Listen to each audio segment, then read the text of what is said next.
texted, in addition to the incredible amount of support that Don and I got from the community. You guys have no idea how much he loved all of you.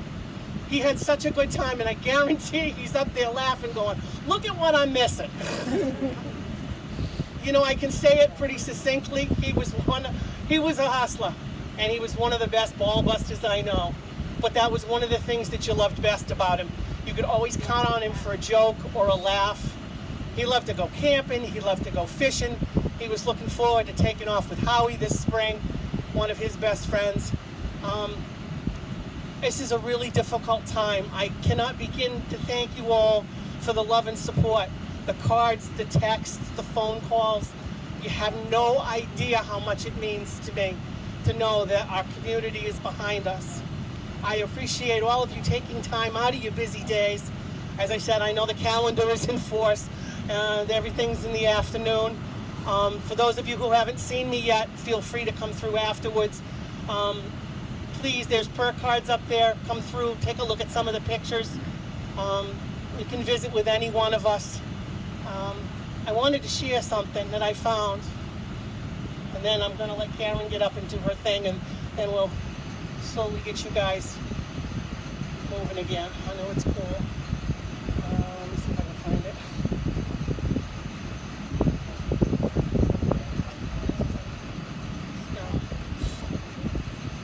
No. There's two things I want to read. This first one is, the hardest thing for me about chronic illness is the endless unpredictability of one day I can do something and the next that I can't. And often there is no way of knowing which type of day it will be. Sometimes you guys saw Don walking around. Sometimes you saw me pushing him in the wheelchair. Our days were filled this last couple of months with hospital stays and doctor's visits.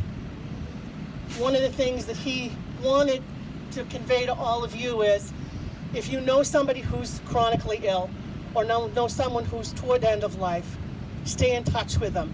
It means more than you realize. You may not think that you know what to say, what to do, how to act, but you absolutely have to stay in contact with them because it means the world to the family. Even if all you said was, listen, I'm going to come over for an hour, I'm going to give you a break, go out, take a break, go do something, go shopping, go grocery, do something. It means a tremendous amount to the family to know that they can have a break. I will be perfectly honest with you, I was not that lucky. It was 24 hours a day, 7 days a week, for pretty much the last 4 years. I am exhausted. So today is a day of laughter, today is a day of crying, today is a day of celebrating my husband's life with my community, which we so greatly loved. I have one other thing, and then, as I said, I'll let Karen talk.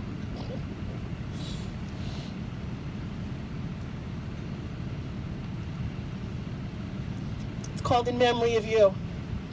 If we could visit heaven even for a day, maybe for a moment, the pain would go away. I'd put my arms around you and whisper the words that are so true, that living life without you is the hardest thing I've had to do.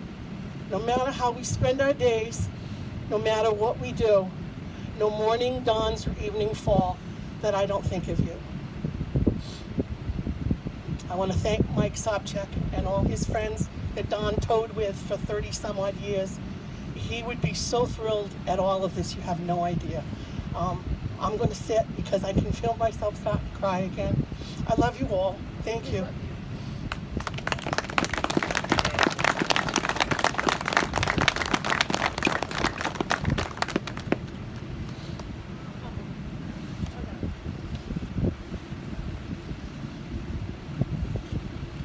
Thank everybody for being here today. Okay, so I got a text message from a friend of mine last night who couldn't be here today. So I'm going to read this. Don has done so much for my club. He DJ'd all of our big events for free, and his support was tireless. When all of this started, I didn't know much about him, other than him never saying no to our club to help us. I remember rainy blessings, and he would stay until the end to make sure it was perfect. Maybe Don wasn't perfect, who is, but he was perfect to us. I remember helping him with his DJ equipment, to move of it when he said he couldn't do it anymore. We had a fundraiser, and it was important to me to help them with Manny and Christian Riders. I will never forget that stubborn DJ Don, relentless. On the day the ambulance came for him, I knew at that moment he was in bed, and I said, "You got to get up, buddy." I helped him to the gurney, and he thanked me and said, "I'm tired." Let me say this. I will miss Don, my friend, and Bev.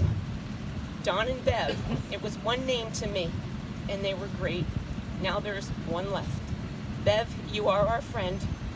We are here for you and your family. Love and respect. Steve Lancia, Hells Angels, Rhode Island.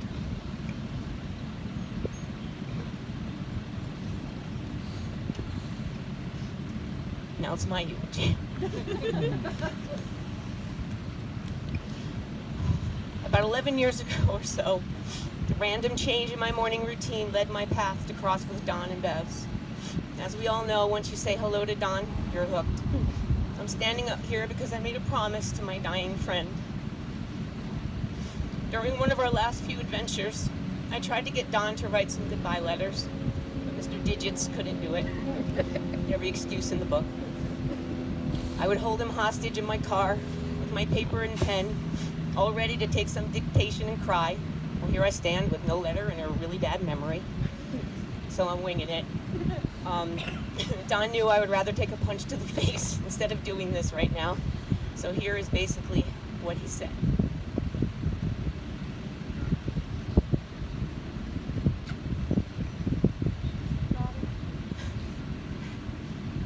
It would be impossible for me to relay my messages to every single one of you. Each of you possessed your own unique connections with me, and no one should feel left out.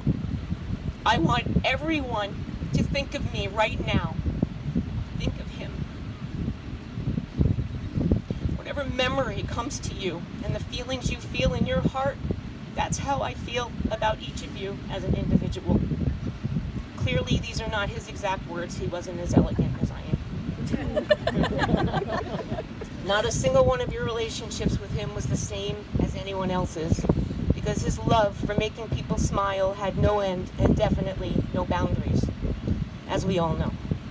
He gave from his heart and only asked for your happiness and adoration in return.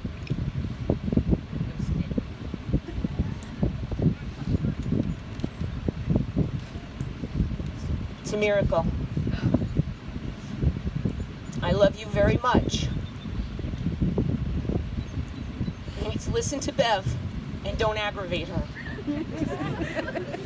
All I want is for you to be happy and to not have to lean on anyone. It bothered me to have to depend on you so much. And there are things I would have done differently with you and Nikki, but it is what it is. I love you, and I'll be keeping an eye on you. I'm so proud of you. Bevy, there isn't much that I haven't already said to you. You are the love of my life.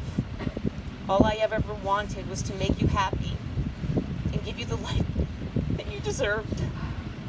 I'm sorry. I'm not as afraid of dying as I am of leaving you. I can't imagine going anywhere without you, but I want you to go on and be happy, and I'll be waiting until we're together again. I love you, boo.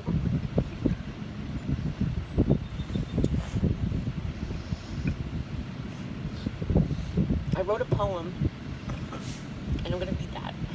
It's called Special Friends.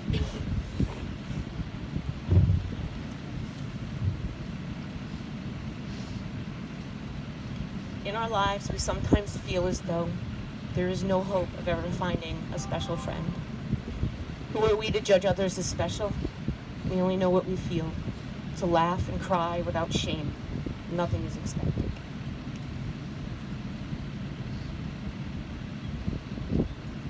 Guiding each other through bad and never laughing when one falls, but picking him up and setting him on the right path.